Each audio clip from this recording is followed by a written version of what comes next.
Good morning friends. मेरा नाम है प्रदीप चौरसिया और आप देख रहे हैं न्यू गुरुकुल एकेडमी। और आज का हमारा टॉपिक है यूपी जीके का सिंचाई एवं बहुउद्देशीय नदी घाटी परियोजनाएं। इस टॉपिक में हम 25 क्वेश्चन को कवर करेंगे और ये जो है आपका टॉपिक नंबर 7 है और वीडियो नंबर ये 6 है। तो चलिए इसको शुरू करते हैं और एक एक क्वेश्चन को सॉल्व करते हैं। पहला क्वेश्चन है कि निम्नलिखित में से कौन सा बांध उत्तर प्रदेश में नहीं है। तो इसका राइट आंसर होगा ये बदुआ बांध जो है, ये जो है आपका उत्तर प्रदेश में नहीं स्थित है। ये आपका बांका जो है बिहार में एक स्थान पड़ता है, वहाँ पे स्थित है। तो अहरौरा बांध जो है मिर्ज़ापुर उत्तर प्रदेश में है, अडवा बांध मिर्ज़ापुर उत्तर प्रदेश में है और बघेलखंड बांध जो है ये आपका बलरामपुर उत्तर प्रदेश में है। देखिए यहाँ पे बा से बघेल और बा से बलरामपुर। नेक्स्ट है उत्तर प्रदेश की सबसे बड़ी बहुउद्देशीय परियोजना निम्नलिखित में से कौन सी है। तो ये आपका रिहंद परियोजना जो है ये यूपी की सबसे बड़ी बहुउद्देशीय परियोजना है। ये जो है रिहंद बांध उत्तर प्रदेश में सोनभद्र जिले के पिपरी गांव में स्थित है और ये जो एक गुरुत्वाकर्षण बांध है और इसको गोविंद बल्लभ पंत सागर के नाम से भी जाना जाता है। नेक्स्ट है उत्तर प्रदेश में सिंचाई का सबसे बड़ा स्रोत क्या है। तो उत्तर प्रदेश में सबसे ज़्यादा जो सबसे बड़ा सिंचाई का स्रोत है वो नलकूप है। 74.9% क्षेत्र जो है वो नलकूप से किया जाता है। नहर से 15.2%, कुआं से 8.8% और यहाँ पे तालाब झील ये जो है आपका 0.5% और अन्य से 0.6%।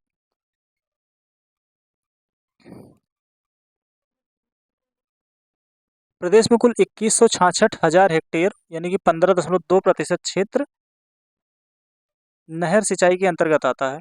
और उत्तर प्रदेश का जो पश्चिमी भाग है यानी कि जो वेस्ट यूपी है वो उसमें जो है नहरों का घनत्व तो ज़्यादा है। नेक्स्ट है उत्तर प्रदेश में निम्नलिखित सिंचाई साधनों में से किससे सर्वाधिक क्षेत्रफल सिंचित है। तो आपका जो है नलकूप से सबसे ज़्यादा सिंचाई की जाती है। अगला है निम्नलिखित में से कौन सा नहर उत्तर प्रदेश में अधिकतम क्षेत्रफल की सिंचाई करता है। तो आपका राइट आंसर होगा सी, शारदा नहर।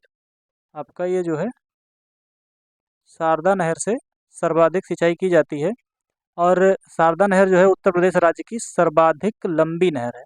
यूपी की सबसे लंबी नहर जो है शारदा नहर है और ये जो है चंपावत के बनवासा नामक स्थान पर शारदा नदी से निकली है। तो जो शारदा नहर है, शारदा नहर ये निकली है आपकी शारदा नदी से। अब ये शारदा नदी में से कहाँ से निकली है। तो एक जगह है चंपावत, चंपावत के वनवासा। ये कहाँ पड़ता है, ये आपका उत्तर प्रदेश उत्तराखंड व नेपाल सीमा का बॉर्डर है। नहर का जो निर्माण कार्य शुरू हुआ था ये आपका हुआ था 1920 में, 1920 में और 8 वर्ष बाद 1928 में ये जो है पूर्ण हुआ था। तो इस प्रकार इसको संपूर्ण होने में 8 वर्ष का समय लगा था और इस नहर से लगभग 8 लाख हेक्टेयर भूमि की सिंचाई की जाती है। अगला उत्तर प्रदेश की सबसे लंबी नहर। उत्तर प्रदेश की सबसे लंबी नहर जो है ये आपकी शारदा नहर है। ये यहाँ पे थोड़ा सा ये गलत लिख उठा है। तो उत्तर प्रदेश की जो सबसे लंबी नहर है वो आपकी शारदा नहर है। शारदा नहर जो है ये यूपी की सबसे लंबी नहर है और ये चंपावत के वनवासा नामक स्थान से जो है शारदा नदी से निकलती है। ये जो चंपावत पड़ता है उत्तराखंड, उत्तर प्रदेश और नेपाल सीमा पर ये जो है जगह पड़ती है। इसका जो कार्य शुरू हुआ था 1920 में शुरू हुआ था और 1928 में पूर्ण हुआ था और ये 8 लाख हेक्टेयर भूमि की सिंचाई करती है। अगला है भारत में नलकूप एवं कूप से सिंचित अधिकतम क्षेत्रफल वाला राज्य। तो पूछ रहा है कि यहाँ पे भारत में नलकूप एवं कूप से सिंचित अधिकतम क्षेत्रफल वाला राज्य। तो ये आपका हो जाएगा उत्तर प्रदेश। यहाँ पे ध्यान देना कि नलकूप एवं कूप दोनों पूछा है यानी कि कुआं नलकूप दोनों मिलाकर। तो यहाँ पे देखिए ये जो है उत्तर प्रदेश राज्य है। देखिए ये जो लिखा हुआ है नलकूपों द्वारा सिंचाई की जाती है। तो यहाँ पे ये जो लिखा हुआ है ये नलकूप और कुआं दोनों को जोड़ के लिखा हुआ है। बाकी वैसे तो 74.4 है सिर्फ उससे क्या बोलते हैं नलकूप से। तो उत्तर प्रदेश की समस्त कृषि क्षेत्र का 78.48% जो है सिंचित क्षेत्र के अंतर्गत आता है। अगला है आपका अर्जुन बांध नहर से उत्तर प्रदेश का लाभान्वित जिला है। तो आपका ये जो है राइट आंसर हमीरपुर होगा। अर्जुन बांध जो है उत्तर प्रदेश के महोबा जिले के चरखारी में अर्जुन नदी पर बनाया गया है। देखिए अर्जुन बांध अर्जुन नदी पर बनाया गया है। अर्जुन बांध की 42 किलोमीटर लंबी मुख्य नहर से, ये जो अर्जुन बांध है वहाँ से जो है एक 42 किलोमीटर लंबी जो मुख्य नहर है महोबा और हमीरपुर ज़िले में सिंचाई के कार्य में ली जाती है। और अर्जुन बांध नहर से उत्तर प्रदेश का जो लाभान्वित जिला है वो हमीरपुर है। अगला है निम्नलिखित में से कौन सा उत्तर प्रदेश की पेयजल परियोजना है? तो ये जो है गोकुल बैराज परियोजना जो है ये एक पेयजल परियोजना है और इसका जो निर्माण हुआ था सन 1980 में किया गया था। और ये आगरा, मथुरा और वृंदावन नगरों को यानी कि जो पीने का पानी है उसको उपलब्ध कराने के लिए किया गया था। उत्तर प्रदेश के मथुरा और गोकुल के मध्य यमुना नदी पर इस परियोजना का निर्माण कराया गया है। तो ये जो ये गोकुल बैराज परियोजना है ये आपका यमुना नदी पर है। कहाँ पर? यमुना नदी पर। अगला है उत्तर प्रदेश में रानी लक्ष्मीबाई बांध परियोजना निम्नलिखित कहाँ पर निर्मित है? तो ये जो है बेतवा नदी पर है। बेतवा नदी पर ये जो है रानी लक्ष्मीबाई बांध परियोजना स्थित है और ये जो है मध्य प्रदेश और उत्तर प्रदेश सरकार की जो है, तो ये यूपी प्लस एमपी गवर्नमेंट की जो है कंबाइंड परियोजना है। और ये ललितपुर, झांसी, हमीरपुर और जालौन जिले की लगभग 2.64 लाख एकड़ भूमि की सिंचाई करती है। रानी लक्ष्मीबाई बांध परियोजना ये बेतवा नदी पर बना हुआ है। दक्षिणी उत्तर प्रदेश का औरैया जिला प्रमुख रूप से डैश डैश का उत्पादक है।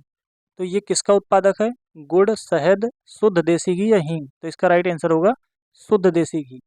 तो जो दक्षिणी उत्तर प्रदेश का औरैया जिला है शुद्ध देसी घी के लिए प्रसिद्ध है। यह जिला कानपुर मंडल के अंतर्गत आता है। गुड़ का प्रमुख उत्पादक जिला जो है अयोध्या है। मुजफ्फरनगर व हींग का जो प्रमुख उत्पादक जिला है वो हाथरस है। अगला है प्राकृतिक रूप से उगने वाली बहुवर्षीय घास जिसे स्थानीय बोली में डैश डैश के रूप में जाना जाता है, अमेठी जिले के तराई क्षेत्रों में पाई जाती है। स्थानीय लोग इस घास से कई प्रकार के सजावटी सामान और घरेलू उत्पाद बनाते हैं जिन्हें मूंज उत्पाद कहा जाता है। तो दोस्तों ये सरपत है, इससे जो है छप्पर उप्पर भी बनाई जाती है। तो ये प्राकृतिक रूप से उगने वाली बहुवर्षीय घास जिसे स्थानीय बोली भाषा में सरपत या मूंज घास कहा जाता है, मुख्यतः उत्तर प्रदेश में अमेठी जिले के तराई क्षेत्र में पाई जाती है। स्थानीय लोग इसे कई प्रकार के सजावटी सामान और उत्पाद बनाने में इसका प्रयोग करते हैं। सरपत जो है कुश के तरह की एक घास होती है जिसमें टहनियाँ नहीं होती, इसमें पत्ते होते हैं और ये जो है काफ़ी पैने पैने पत्ते होते हैं, हाथों वगैरह में ये कट लगा देते हैं। 13 नंबर है निम्नलिखित में से कौन सी फसल उत्तर प्रदेश में आमतौर पर व्यापक रूप से उगाई नहीं जाती? तो जो है कपास उत्तर प्रदेश में व्यापक रूप से नहीं उगाई जाती, लेकिन यहाँ पे गेहूँ हो गया, चावल हो गया, तिलहन हो गया, ये जो है यूपी में इसकी खेती की जाती है। और अगर हम बात करें तो गेहूँ, गन्ना और आलू के उत्पादन में यूपी जो है प्रथम स्थान पर है। वहीं चावल के उत्पादन में यूपी दूसरे स्थान पे है। चावल के उत्पादन में वेस्ट बंगाल जो है वो प्रथम स्थान पर है। गेहूँ, चावल, तिलहन, गन्ना, जौ है। यहाँ पे कपास उत्तर प्रदेश में नहीं उगाया जाता, यहाँ की मिट्टी कपास की खेती के लिए उपयुक्त नहीं है। कपास का उत्पादन प्रमुख रूप से गुजरात, महाराष्ट्र में किया जाता है। इसके लिए काली मिट्टी, कासे कपास और कासे काली मिट्टी सबसे उपयुक्त होती है। काली मिट्टी को उत्तर प्रदेश में करेल मिट्टी के नाम से जाना जाता है। तो दोस्तों जो काली मिट्टी होती है, काली मिट्टी को यूपी में जो है करेल मिट्टी के नाम से जाना जाता है, करेल मिट्टी। अगला है उत्तर प्रदेश में नींबू प्रधानतः कहाँ उगाया जाता है? तो इसका राइट आंसर सहारनपुर और मेरठ में। तो सहारनपुर और मेरठ में जो है नींबू सर्वाधिक मात्रा में उगाया जाता है और नींबू का जो वैज्ञानिक नाम है उसका नाम है साइट्रस लिमोन।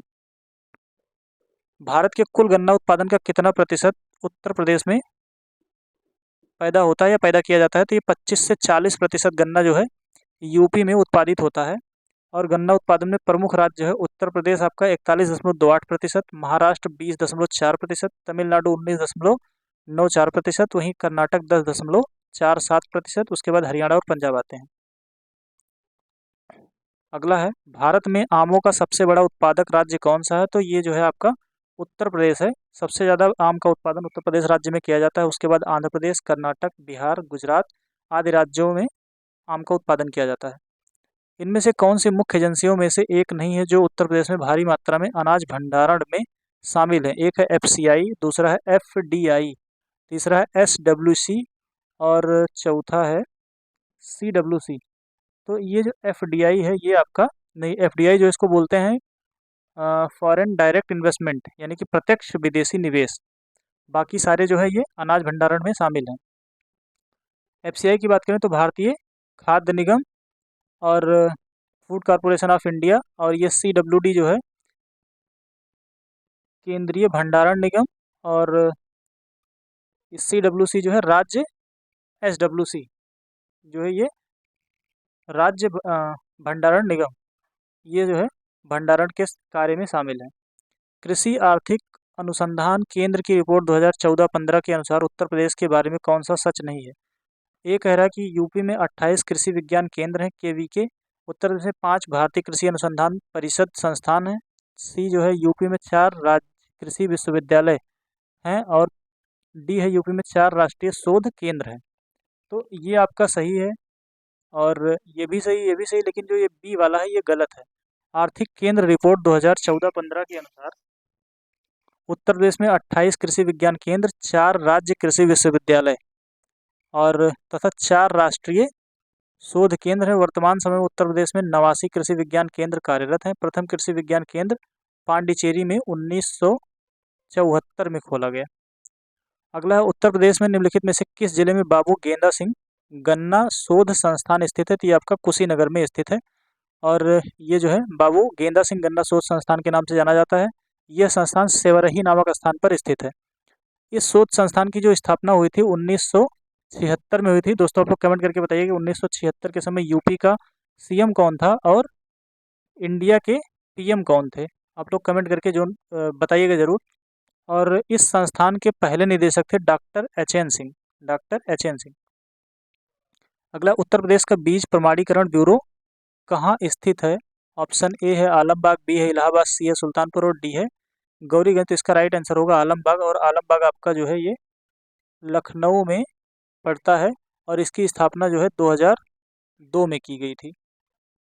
अगला क्वेश्चन, उत्तर प्रदेश में कृषक समृद्ध आयोग की स्थापना निम्नलिखित में से किस वर्ष की गई थी? 2017 में की गई थी, और ये इसलिए की गई कि 2022 तक जो कृषक हैं उनकी आय को दोगुना करने के उद्देश्य से ये आयोग जो है गठित किया गया। उत्तर प्रदेश का परीक्षा बांध किस नदी पर स्थित है? तो आपका जो परीक्षा बांध है ये बेतवा नदी पर स्थित है, और ये जो है झांसी जिले के परीक्षा नामक स्थान पर बेतवा नदी पर बनाया गया है। तो ये बेतवा नदी पर ये परीक्षा होगा, परीक्षा, यहाँ पे ये परीक्षा नामक स्थान पर बेतवा नदी पर। अगला है, उत्तर प्रदेश में आलू निर्यात जोन स्थित है? Option A Agra, B Prayagraj में, सी फतेहपुर में और डी कानपुर में। तो इसका राइट आंसर होगा आगरा में। उत्तर प्रदेश सरकार ने आलू निर्यात के लिए निर्यात जोन की स्थापना की है, जिसमें आलू निर्यात के लिए आगरा जोन की स्थापना की गई है। नेक्स्ट है, उत्तर प्रदेश के तराई क्षेत्र में मुख्य रूप से उगाई जाने वाली सुगंधित चावल की किस्म का नाम क्या है? तो इसका नाम है काला नमक। काला नमक उत्तर प्रदेश के तराई क्षेत्र सिद्धार्थनगर में मुख्य रूप से उगाई जाने वाली सुगंधित चावल की किस्म है। यह भारत के अच्छे गुणवत्ता वाली सुगंधित चावलों में से एक है। इसकी खेती बौद्ध काल यानी कि 600 ईसा पूर्व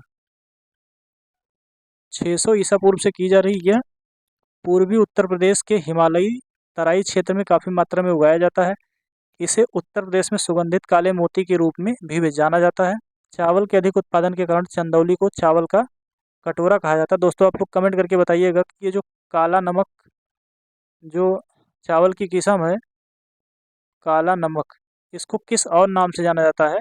मैंने जो है इसके पहले वाले वीडियो में आपको बताया, वीडियो नंबर 5 में जो है बताया था। नेक्स्ट है, उत्तर प्रदेश में नहरों के माध्यम से सतह के पानी की बेहतर आपूर्ति प्रदान करने के लिए इनमें से कौन सा प्रमुख सिंचाई और बहुउद्देशीय परियोजनाओं में से एक नहीं है? तो ये जो है उत्तर प्रदेश में नहरों के माध्यम से सतह के पानी की बेहतर आपूर्ति प्रदान करने के इनमें से कौन सा एक प्रमुख सिंचाई और बहुउद्देशीय परियोजनाओं में से एक नहीं है?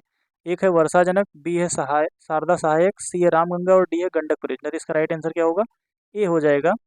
कह रहा है कि उत्तर प्रदेश में सिंचाई के लिए नहरों को बहुउद्देशीय परियोजना के रूप में विकसित किया गया है। इस उद्देश्य से 1973-74 में प्रदेश में 3 समादेश विकास परियोजनाओं शारदा सहायक, रामगंगा और गंडक को शुरू किया गया। शारदा नहर प्रदेश की सबसे बड़ी नहर है।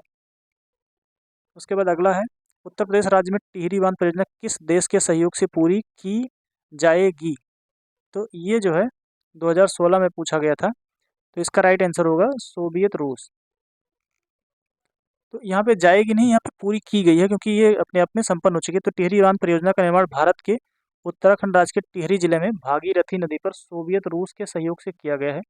टिहरी बांध की जो ऊंचाई है वो 260.5 मीटर या 855 फीट। वर्तमान में इसकी जो स्थापित क्षमता है वो 2500 मेगावाट है। भारत सरकार ने यहाँ 1000 मेगावाट की इकाई लगाने की मंजूरी दे दी है। टिहरी बांध परियोजना पर केंद्र सरकार ने 75% व राज्य सरकार ने 25% का धन व्यय किया है। ये आपका 2400 मेगावाट था और बाद में 1000 मेगावाट की जो है और मंजूरी दे दी गई है। अगला है उत्तर प्रदेश राज्य निम्नलिखित में से सबसे ऊंचा बांध कौन सा है? तो बी जो है रामगंगा बांध। रामगंगा बांध जो है 1978 में धामपुर बिजनौर के रामगंगा नदी पर किया गया था, जो 127.5 मीटर ऊंचा है। जबकि जो माता टीला बांध है ये 1958 में बेतवा नदी पर ललितपुर में किया गया। इसकी ऊंचाई 45.72 मीटर है। और तथा रिहंद बांध सोनभद्र में रिहंद नदी पर स्थित है। इसकी ऊंचाई जो है 91.46 मीटर। वहीं पे मेजा बांध जो है ये मिर्जापुर में बेलन नदी पर स्थित है और इसकी ऊंचाई जो है ये 40 मीटर है। तो अगर हम फिर से देख लेते हैं यहाँ पे, तो माता टीला बांध जो है ये जो है 45.72 मीटर। रामगंगा बांध जो है ये 127.5 मीटर। मेजा बांध, तो मेजा बांध की जो ऊंचाई है वो 40 मीटर और रिहंद बांध की जो ऊंचाई है वो 91.46 मीटर। तो इस प्रकार सबसे ऊंचा जो है ये रामगंगा बांध है। अगला है उत्तर प्रदेश राज्य में परीक्षा बांध किस नदी पर बनाया गया है? तो ये जो है बेतवा नदी पर बनाया गया है और ये बेतवा नदी पर बना है। इसके जलाशय का उपयोग बिजली उत्पादन के लिए परीक्षा थर्मल पावर प्लांट द्वारा किया जाता है। बेतवा नदी हमीरपुर के निकट यमुना नदी में मिल जाती है। तो दोस्तों इसमें हम लोगों ने 28 क्वेश्चन कंप्लीट किए हैं और इस तरह ये जो है सिंचाई एवं बहुउद्देशीय नदी घाटी परियोजना वाला पार्ट खत्म हुआ। इसके बाद हम पढ़ेंगे अगले वीडियो में परिवहन, यानी कि यूपी में जो परिवहन तंत्र है उसके बारे में अध्ययन करेंगे। और बस आज का वीडियो ही खत्म करते हैं। वीडियो अच्छा लगा तो लाइक करिए, कमेंट करिए और ज़्यादा से ज़्यादा शेयर करिए। चैनल पे जो नए हो चैनल को सब्सक्राइब करना ना भूलें और बेल आइकन को ज़रूर दबाएं। Thank you.